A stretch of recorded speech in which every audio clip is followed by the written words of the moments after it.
Welcome to the Waterloo podcast. My name is Martin Aaron. Since the year 2000, I've been building a database of the British Army at Waterloo. By compiling original records from the Public Record Office and Regimental Archives, I've gathered information about each of the 33,000 British combatants in 1815. This podcast series examines that data.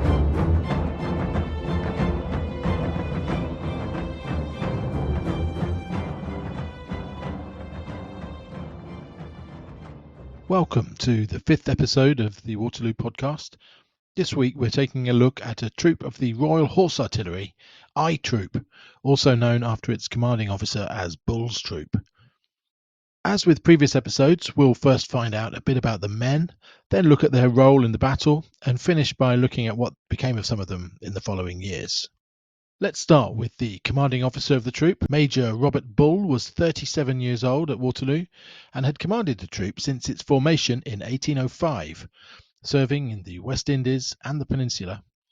In the latter campaign, he served with distinction throughout numerous battles and engagements until he was severely wounded at Torquemada on the night of 12th of September 1812 and was invalided to England.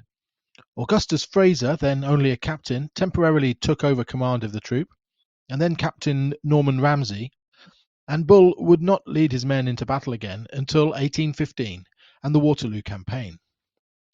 A religious man, he had, in the Peninsula, taken to reading prayers to the troop. At Waterloo, he was wounded in the arm in the late afternoon and was absent for a while when he went to the rear to have it tied up, the troop being commanded by Lieutenant Louis until Bull could return. Major Bull was supported by a second captain, Robert Cairns, and 3 lieutenants, Louis, Smith and Townsend. Each lieutenant would have overseen the firing of 2 of the troop's 6 guns. Second Captain Robert Cairns, a Peninsula veteran, was the son of an infantry major. Aged 30 at Waterloo, he had already had a long and illustrious career serving in the Royal Artillery at Copenhagen in 1807, fighting throughout the Peninsula War, seeing action from Cadiz in 1810 to Bayonne in 1814, including being badly wounded in a powder mill explosion in Seville in 1812.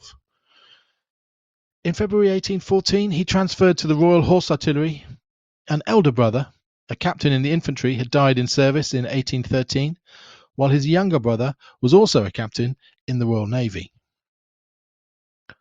Lieutenant Matthew Louis also had naval connections, being the son of an admiral, and the troop was also accompanied by an assistant surgeon, John Bingham. Moving on to the 167 other ranks, let's start by seeing where these men were from. Of 167 other ranks, we have birthplace data for all but 3 men. We can see 70% were English, 16% Scottish, 7% Irish, and 6% Welsh and other. The 3 men listed here as other were 1 man from Jersey and 2 men born in Canada. In terms of counties, we can see that the men came from a very broad spread across the British Isles. Lancashire had the most men with 19, Lincolnshire 12, Cheshire and Yorkshire 10 apiece, but after that it's just individuals or very small groups of men from the remaining 45 different counties in England, Scotland, Ireland and Wales. In terms of enlistment, the longest serving men in the troop were, unsurprisingly, the 2 staff sergeants, James Kennedy, a Scotsman from Denham in Roxburgh, and Richard Moore from Kellow, County Durham. Now this brings me to a quotation from a, shall we say, well-known BBC Radio 4 programme, and this particular episode of this programme looked at the 100 Days campaign, the Waterloo campaign. I'm just going to read a bit describing the British Army at Waterloo. They're not the best troops, not even the British contingent. The best bit of the British Army is in North America, fighting the United States, and it's on their way back. So these are not the Peninsula veterans. Now, I don't want to embarrass anyone by saying who that was, but as we'll see, this claim is entirely false, and we'll be returning to this myth throughout the series. Certainly the men of Bull's troop would have been some of the most experienced artillerymen in Europe. Looking at this chart, we can see data for all but 2 of the 167 men in the troop, and it's striking to note that the year with the largest intake of men was 1803. So that's 12 years service prior to Waterloo. And we can see 57 men, or 35%, had over 10 years experience in 1815.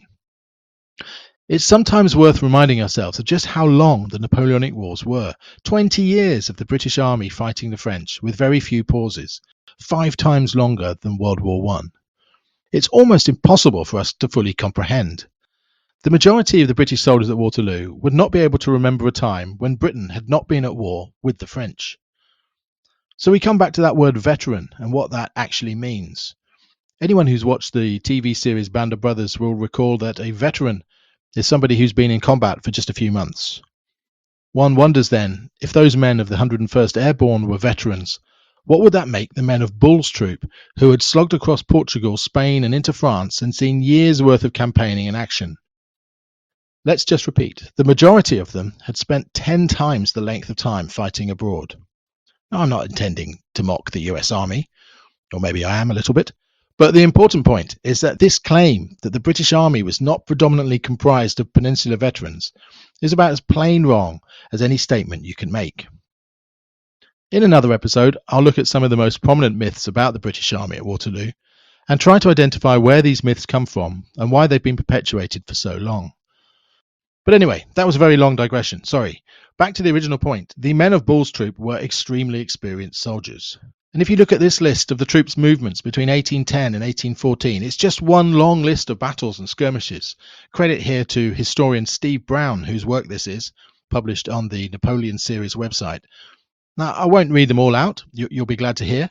But among this long list, we see the major battles of Barossa and Fuentes d'Onor, the bloody sieges and stormings of Ciudad Rodrigo and Badajoz, the key battles of Salamanca and Vitoria, another bloody siege and assault at San Sebastian, and in addition to these, they were involved in innumerable skirmishes, at times almost on a daily basis, as Wellington's army pursued the French across Spain and back into France. For example, in March 1811, the troop was commended for its valiant work in the actions at Pombal, Redina, and Cazalnova, when Massina's forces, retreating from the lines of Torres Vedras, were harried by Wellington's pursuing army. And Bull's troop had received particular fame at the Battle of Fuentes d'Onor, where it had nearly been cut off by French cavalry, but, thanks to Major Norman Ramsay, had managed to escape with a hair-raising last-minute limbering up of the guns and galloping dash. By the time of Waterloo, Ramsay commanded his own troop, and we'll cover this incident, and some unfortunate fallout from it, when we do the episode on his troop at Waterloo. Now we know a bit about the men, let's join them in Flanders in 1815. Arriving in late April, through May and into June, the troop was quartered around the village of Steenhuizen, between Ghent and Brabant. The troop played no part at Quatre Bras, but was called upon during the retreat through Genappe on the 17th to sporadically stop, unlimber, and discourage the probing French pursuit with some brief howitzer fire. Royal Horse Artillery troops in this campaign were typically equipped with 6 guns, which comprised 5 cannons, either 9-pounder or 6-pounder, and 1 howitzer. But Bull's troop was unique in that all 6 of its guns were howitzers. This made them ideal for the role they were given at Waterloo, that is, peppering woodland which contained attacking French forces with exploding shrapnel shells. A great book for all things Royal Artillery in this period is this book Wellington's Guns by historian Nick Lipscomb, which I can't recommend too highly, taking us through the Peninsula War and Waterloo. It includes some very useful maps of the deployment of the Royal Artillery and Royal Horse Artillery at Waterloo, and Nick has very kindly let me reproduce them here. They show the movement of Bull's troop throughout the day.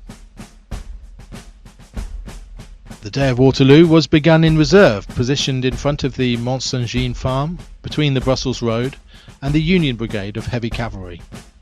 Major Bull writes, "We were ordered from our bivouac at 8:30 a.m. and formed on the right flank of the Heavy Brigade of Cavalry, commanded by the late Major General Sir William Ponsonby, to the left of the road leading from Waterloo to Genappe, where we remained for about an hour, when we moved by the order of Lieutenant General the Earl of Uxbridge to the heights on the right of our front line. In the early stages of the battle, large formations of French infantry pressed through the woods south of the Hougoumont farm complex, driving out the Allied troops stationed there.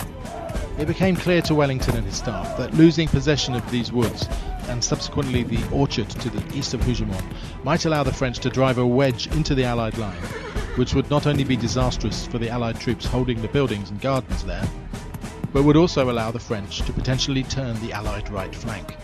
Something needed to be done urgently. Augustus Fraser, commander of the artillery, could see what was required. By this time, the enemy had forced a Belgian battalion out of the orchard to the left of the wood, and there was a hot fire on a battalion of the Guards, stationed in the buildings and behind the walled garden. The howitzer troop came up handsomely. Their very appearance encouraged the remainder of the division of the Guards, then lying down to be sheltered from the fire. The Duke said, "Colonel Fraser, you are going to do a delicate thing.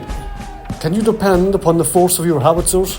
Part of the wood is held by our troops, part by the enemy." And His Grace calmly explained what I already knew. I answered that I could perfectly depend upon the troop, and after speaking to Major Bull and all of his officers, and seeing that they too perfectly understood their orders, the troop commenced its fire, and in 10 minutes the enemy was driven from the wood. Major Bull writes again, We immediately came into action with spherical case shot, with the intention of dislodging the enemy's infantry from the left of the small wood and the garden and the farm called Hougoumont, adjoining and about 1,000 yards distance from our front, in which I have reason to believe we succeeded, for our infantry were enabled to enter the wood. The woodland changed hands several times, I Troop ceasing fire whenever Allied troops took back the woods. During this time, the troop came under a withering counter-fire from French artillery, and I Troop's second in command was killed. The guns opposed to us at this time were about 16 French guns in number, 12 in our front and 4 on our right flank beyond and above the before-mentioned farm on the road to Lilloy, and when we obliged their infantry columns to move, they brought up 6 more guns in our front, all of which were well served and annoyed us considerably. It was from one of the flanking guns that Major Cairns was unfortunately killed, a few minutes after we got into our position. 2 memorials exist for James Cairns, one in Canterbury Cathedral and the other in the Church of St. Francis in the village of Waterloo. Major Bull continues. We continued in this situation, firing on their guns and columns until near 2 o'clock, when we ceased firing and received an order to retire the troop and form on the right of Major Ramsay's in the second line to enable us to repair our casualties and complete our ammunition. Whilst thus employed, Lieutenant Smith, 2 men and 2 horses were wounded. As soon as everything was completed, we moved forward with Major Ramsay's troop to resume our former position in the front line. But at that instant, the first charge of the enemy's cavalry took place at the instant of our getting up, and we had only to prepare ourselves to defend ourselves with swords from another situation on the side of the hill. The guns on our right galling us extremely, I directed Lieutenant Louis to turn his 2 guns towards them, and we shortly succeeded in silencing them. Upon the troop running short of ammunition, they fired 450 rounds in total, several of the men assisted Ramsay's troop to their left. About this time I myself was wounded, and from feeling much pain and losing a good deal of blood, I went to the rear to have my arm tied up. During my absence, about half an hour, Lieutenant Louis maintained the same ground, and shortly after my return, the advance and attack of our army took place, and we advanced in support of them, as far as the eligibility of the ground would admit. On finally coming to a stop, the troop bivouacked, and presumably both physically and mentally shattered, they rested the following morning, the 19th of June, only moving on at 3 p.m. Major Bull writes again, Of the conduct of the officers and men, nothing could surpass their coolness and steadiness throughout the day, or their cheerfulness whenever called upon for particular exertion. I beg to add that the effect of the spherical shells generally appeared very great, and I observed but 2 shells out of the number fired that did not burst well. So, adding to their illustrious history from their many years in the peninsula, Bull's troop once again distinguished themselves at Waterloo and played a significant role in the defence of Hougoumont. With their unique armament, their 6 howitzers, one could suggest they were able to have a unique impact, airburst bombardment with shrapnel of a wooded area in which enemy troops would have been afforded some shelter from the conventional cannonballs of the time. Unusually, we also have a French eyewitness to the effective fire unleashed by the British artillery. It's fascinating to read an account of what it was like to be on the receiving end of Bull's troops' fire in the woods to the south of Hougoumont. This account can be found in Andrew Field's wonderful book, The French Perspective. I'll put a link in the blurb for this episode. And it comes from Chef de Bataillon Jean-Baptiste Joliet, who commanded a battalion of French light infantry. I won't do the accent, you'll be pleased to hear. Hardly had the 1st Division got into position than the English batteries, established in front of their line, opened a lively fire, which knocked down 20 men of the 2nd Battalion, and more balls followed so rapidly that it was obliged to drop back down into the shelter of the lane. This cannon fire seemed to give the signal for the principal action, and fire opened along the whole line. Thus I passed part of the day, often having men wounded by English balls or by their howitzer shells.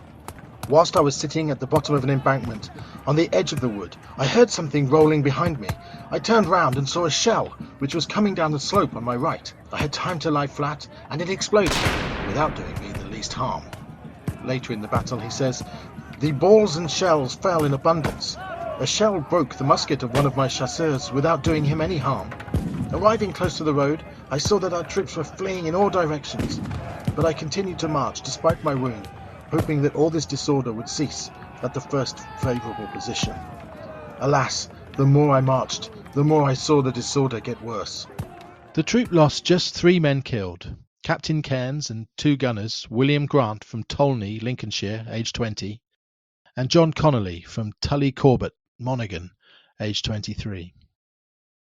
Now, one challenge for any researcher of the British artillery of this period is identifying accurate numbers of wounded. The only way that I'm aware of is to note men listed as sick absent on the paymusters after the battle. But this never seems to come close to the numbers then listed by the artillery staff in 1815. 4 days after Waterloo, Sir George Wood, overall commander of the British artillery, listed 115 wounded total across the 8 troops of Royal Horse Artillery. So that's an average of 14 men wounded per troop. But on the actual musters of Bull's troop, only 6 men are listed as sick absent. And this is similar for the other troops. There are only 40-odd men listed as sick absent on the registers for the entire Royal Horse Artillery. So, Sir George Wood says 115 men, but the records list only 40 or so. Now perhaps the other 70-odd were only lightly wounded and were back with their troops in time to collect their pay. Let's not forget this is the purpose of these musters, to list who's been paid. And in Bull's troop, only 6 men, it seems, had wounds serious enough for them to still be absent in hospital. It should also be noted that men are listed on every month's pay musters as sick absent.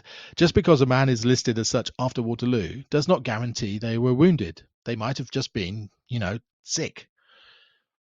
Another strange thing to note is the fact that casualties among the officers was so much higher than among the other ranks. From 40 RHA officers, 17 were casualties. That's a terrible casualty rate of 43%.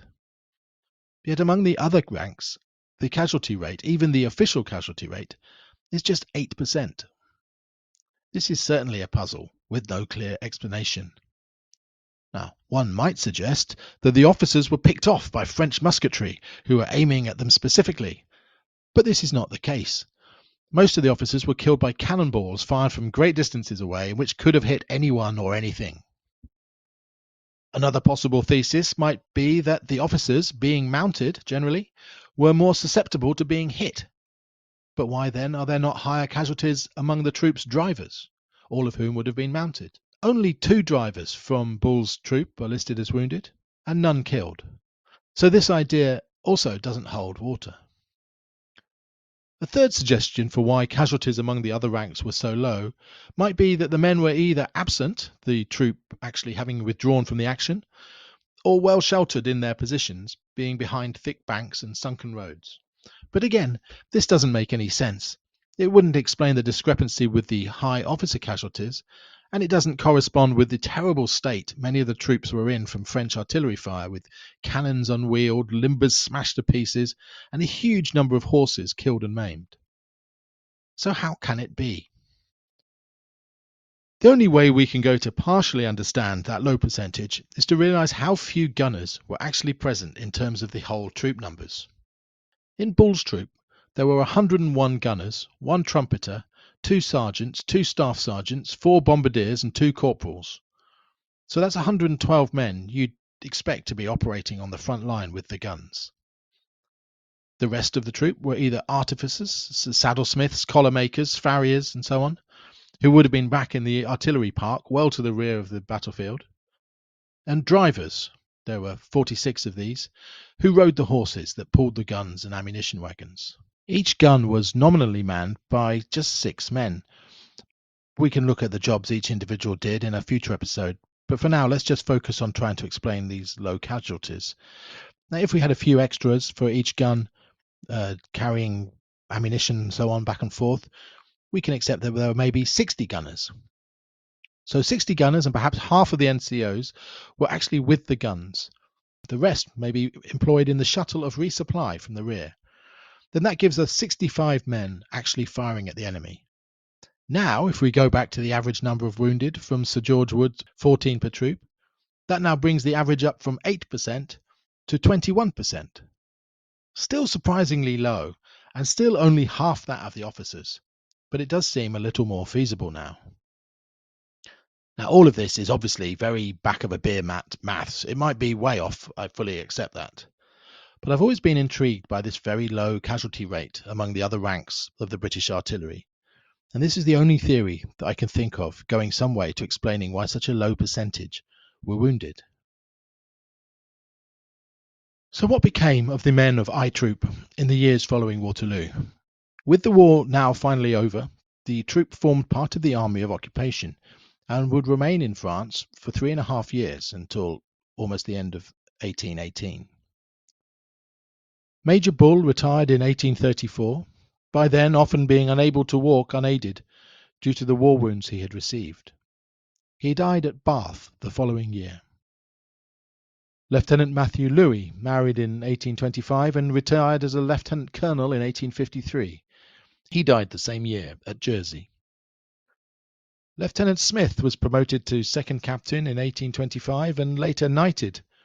He was killed in a carriage accident in Dublin in 1835. With the end of so many decades of war, it was decided to drastically reduce the size of the British Army. The artillery was particularly hard hit. Some Waterloo units were disbanded altogether, while all regiments were expected to bring down numbers in this first cull or reduction. An official history of the Royal Regiment of Artillery states, "It fell a victim to the reductions which economy rendered necessary, but which the artilleryman must always bitterly regret." The first of these culls was just a year after Waterloo, with another in 1818. So that's 35 men discharged by the end of 1816 and another 32 before 1820. So, including deaths, desertions and transfers, at least half the Waterloo men would have left the troop within 5 years. If you listen to episode 1, you may remember hearing about a Private John Lees, a man in the 1st Life Guards who was a potential match for a man of that name killed at the Peterloo Massacre. Well, here in Bull's troop, there were 2 more men of that name, and just to confuse matters further, both were born in Oldham. Now, I'm not sure I'm entirely convinced that any of these 3 men was a victim of the Peterloo Massacre, but it is an interesting rabbit hole down which to disappear. Compared to the British infantry and cavalry, the artillery seemed to have generally comprised far fewer wild and troublesome characters. Or perhaps the culture of discipline within the artillery was different, and the men responded in kind. It's perhaps something we can look at again in the future. But it can be noted that during the period of occupation, there were very few occasions on which court-martials were necessary in Bull's troop. There were, of course, still rare exceptions. Gunners William Richards from Birmingham and William Holding from the village of Church in Lancashire were court-martialed in March 1817 at Marquire for riotous behaviour and for insubordination and resistance to the Sergeant Major and to Sergeant Adams when in the execution of their duty on the afternoon of the 22nd. Both men were sentenced to 300 lashes, and both received 260. The following month, Gunner John Hewitt from Eckford in Roxburgh was confined and charged for highly insolent language and disrespectful conduct to Bombardier Young on the evening of the 18th.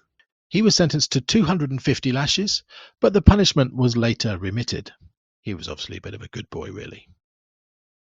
Now, Sergeant James Livesey from Bury, Lancashire, had enlisted in 1798 and seen action in the Peninsula at Barossa, Fuentes de Nor, Ciudad Rodrigo, Salamanca, Vitoria and San Sebastian.